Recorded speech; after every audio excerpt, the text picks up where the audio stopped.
Looking through my files for ideas for this morning's sermon, I came across a quotation from the Reverend Richard Coles. And I have to be honest, he's not somebody I normally go to for spiritual direction, but I like this. It is the fourth Sunday in Lent.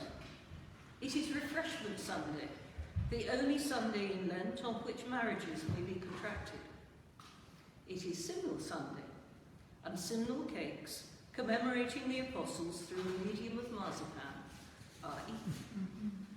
It is Clipping Sunday in some places, and you may dance in a ring around your church, holding hands and singing hymns. It is Laetare Sunday, one of two of the church's year on which pink vestments may be worn. The other one comes in Advent, if you wonder. It is Mothering Sunday, when children in service would be given the day off and walk back to their villages and their mother churches, picking primroses and daffodils as they went to give to their mothers. It is all these things, but what it ain't is Mother's Day. Irritatingly pedantic, but absolutely right. Mother's Day is the secular, commercial take on the wonderful Christian tradition of going a mothering in Lent. But to be honest, if we were to start getting agitated about the way Christian festivals have been taken over by the modern world and commercialised, we'd be here all day. And to be honest, we'd be on shaky ground because the early church took over many pagan festivals to give us the Christian holidays and traditions we have now.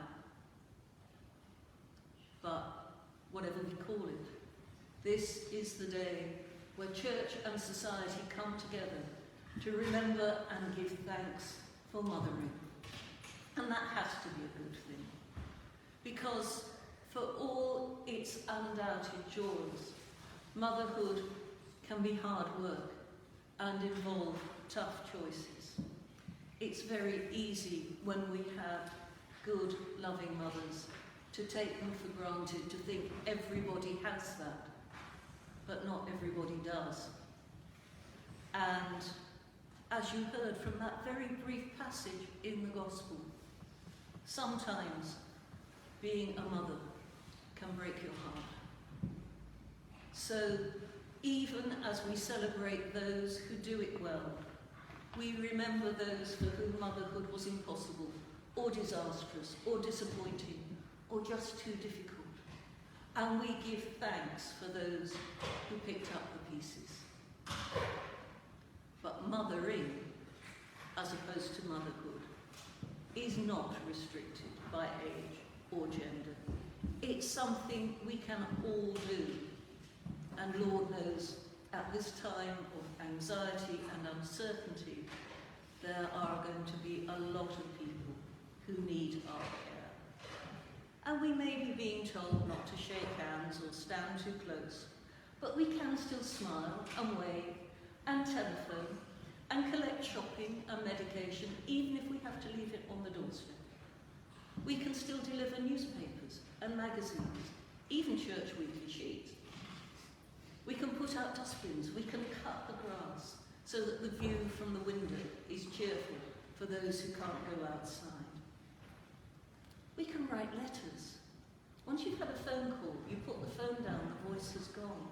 But you can reread a letter, and those are just so important.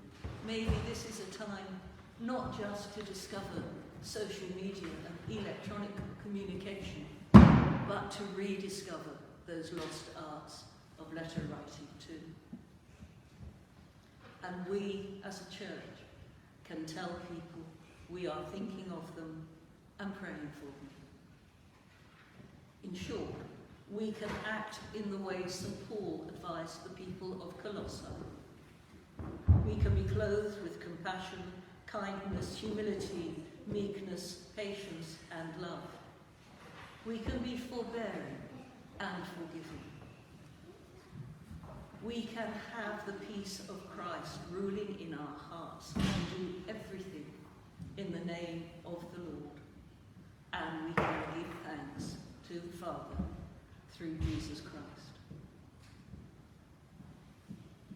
And once you start thinking about it in that way, there are more things that we can do to show God's love and concern for one another than we can.